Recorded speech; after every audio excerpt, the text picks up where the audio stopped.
और श्री कृष्ण ने कहा, अरे ब्रजवासियों, तुम इतने वर्षों से इंद्र की पूजा कर रहे हो, कभी इंद्र ने सामने आकर दर्शन दिया?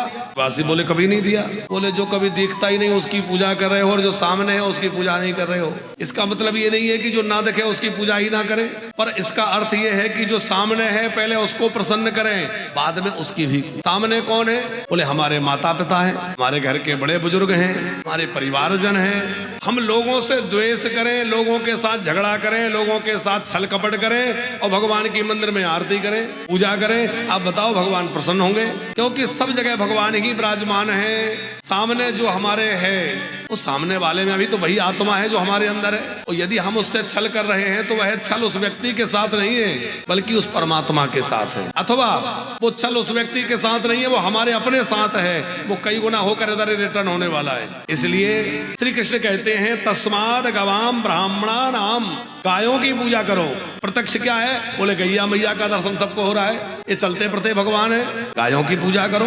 अब गैया मैया तो कचरा पन्नी खा रही है, लोगों के लाठी डंडे खा रही है, और हम लोग भगवान की आरती उतार रहे हैं। भगवान कहेंगे, इससे मैं प्रसन्न नहीं हूँ। मैं प्रसन्न इससे हूँ कि 2 मुट्ठी हरा चारा किसी गाय को खिला दोगे, उससे मैं ज्यादा प्रसन्न हो जाऊंगा। मंदिर में 1.25 मन भोग लगाने से अच्छा है गाय को, गौशाला को, किसी गैयाओं के झुंड को घास खिला दो, गुड़ खिला दो, उससे मैं ज्यादा प्रसन्न हो जाऊंगा। माने ठाकुर जी कहना चाहते हैं कि जो सामने है इसकी पूजा करें, प्रकृति की पूजा करें। फिर इंद्र के मान का वर्धन करना है। इंद्र अभिमानी हो गए हैं और ब्रजवासी इंद्र को ही परमात्मा मान बैठे हैं, ये उनकी बड़ी भारी भूल है। श्री कृष्ण चाहते हैं कि सब मेरे हैं तो मेरी शरण में आ जाएं, क्योंकि शरणागति तभी सफल होती है जब उसमें अनन्यता हो।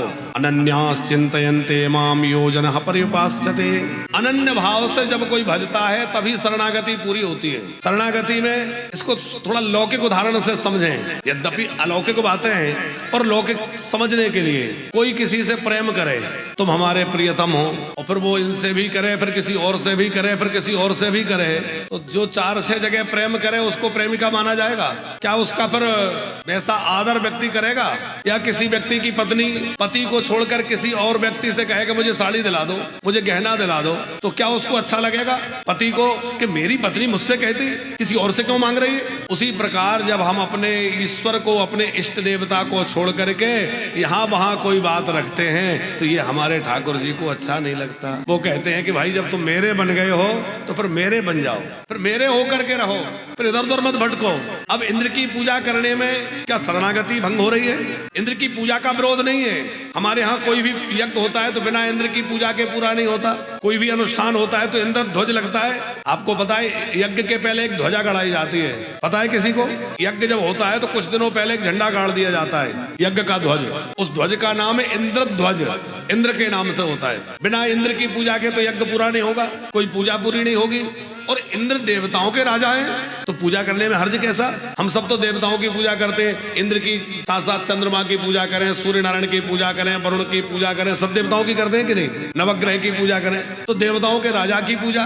पर ब्रजवासी इस भाव से कर रहे हैं कि यही हमारे भगवान है, हम देवता के रूप में पूजा करें, देवराज के रूप में पूजा करें, वहां तक तो बहुत अच्छा है, पर यही हमारे परमात्मा है, हम इन्हीं की शरण में हैं। पर्जन्यो भगवान इंद्रो, नंद बाबा कह रहे हैं। तो श्री कृष्ण को लगा नहीं, इंद्र देवता है, देवताओं के राजा हैं, पर भगवान नहीं है। और यदि तुम्हें शरण ग्रहण करनी है तो मुझ परमात्मा की शरण ग्रहण करो, मेरी शरण में आ जाओ। ये श्री कृष्ण का एक भाव है। भरोसो जाहि दूसरो सुनाहि, भरोसो जाहि दूसरो सुनाहि। विनय पत्रिका में गोस्वामी तुलसीदास जी कह रहे हैं कि जो दूसरे का भरोसा करे वह तो उस नारी की तरह है जो अनेक लोगों से प्रेम रखे। अरे प्रेम तो एक जगह होना चाहिए और एक निष्ठ होकर होना चाहिए। तो मेरा प्रेम तो राम जी के चरणों में है। यद्यपि मैं राम जी के योग्य नहीं हूँ, फिर भी मैंने उनके शरण को ग्रहण कर रखा है, उनके आश्रय को पकड़ रखा है। मुझ में कोई योग्यता नहीं है, और ये उनकी विशेषता है कि मेरे जैसे को उन्होंने अपना रखा है, पकड़ रखा है। भरोसो जाहि दूसरे, भरोसो जाहि दूसरो सुनाहि। मोको तो राम राम नाम कल्पतरो कहलाई, मोको तो श्री राम नाम है कल्पतरो कहलाई, भरोसो दूसरो सोना। भरोसा दूसरो सोना। मुझे तो केवल और केवल आपके चरणों का भरोसा है, आपके नाम का भरोसा है, और किसी का भरोसा नहीं है। ये भक्त का भाव होना चाहिए, भगवान के नाम का, भगवान के धाम का आश्रय बना रहे, उनके चरणों का आश्रय बना रहे। दूसरे पद में गोस्वामी जी कहते हैं, जाऊं कहाँ तजी चरण तुम्हारे, जाऊं कहाँ तजी चरण तुम्हारे, काको नामो पतित पावन जग, काको नाम पतित पावन जग, के ही अति तीनों प्यारे, कहीं अति दीन प्यारे, हो के ही अति तीनों प्यारे, जाओ कहाँ तज चरण तुम्हारे, जाऊं कहाँ तज चरण तुम्हारे, जाऊं कहाँ तज चरण तुम्हारे, जाऊं कहाँ तज चरण तुम्हारे, काको नाम पतित पावन जग, ऐसा कौन है और जो पतितों का पाप को पावन करने वाला हो, जिसको दीन प्यारे हो, ऐसा और कौन है। इसलिए मैं और कहाँ जाऊं, जाऊं कहाँ तजी चरण तुम्हारे, जाऊं कहाँ चरण तिहारे, कौन देवो बराई बरदो हिता,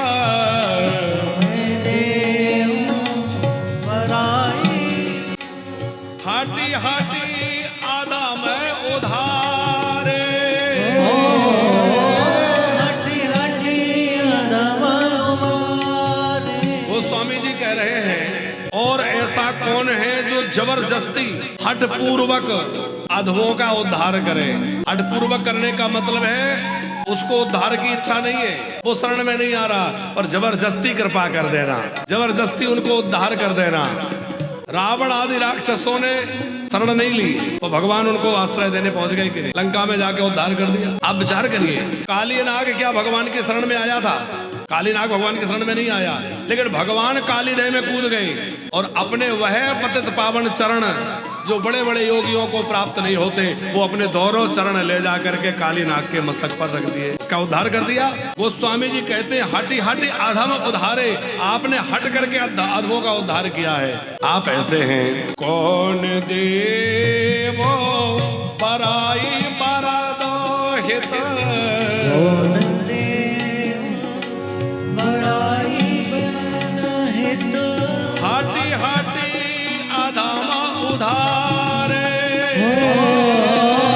हटी हटी अधम उधारे, खग मृग व्याध पाषाणो बेटा पो जड़,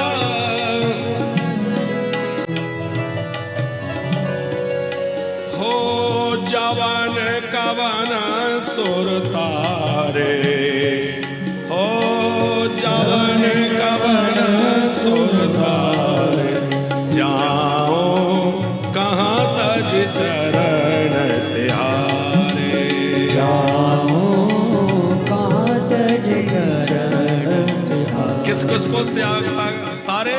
बोले खग मृग व्याध, खग माने पक्षी, मृग माने पशु। आपने गजराज पर कृपा करी, आपने गीधराज जटायु पर कृपा करी, व्याध पर कृपा करी, पाषाण आपने तो अहिल्या पर पाषाण जो बनी हुई थी उस पर कृपा करी। अब अहिल्या चल के तो नहीं आ सकती थी, वो तो पत्थर बनी थी, पर राम जी चल के उसके पास गए कि नहीं? अच्छा बताओ, सबरी राम जी के पास गई कि राम जी सबरी के पास गए? राम जी गए। अहिल्या राम जी के पास आई कि राम जी अहिल्या के पास गए? राम जी गए। केवट के पास, वनवासियों के पास खुद राम जी चल के गए कि नहीं? वो स्वामी जी कह रहे हैं कि भक्तों को आना नहीं पड़ता, आप तो ऐसे दयालु हैं कि खुद चल के भक्तों के पास पहुंच जाते हैं और जो जहां है उस पर कृपा बरसाने लग जाते हैं। अब ऐसे दीनानाथ दीन दयाल को छोड़ करके और मैं किसी और का सहारा लूं तो मैं बड़ा मूर्ख, इसलिए जाऊं कहां तज चरण तिहारे।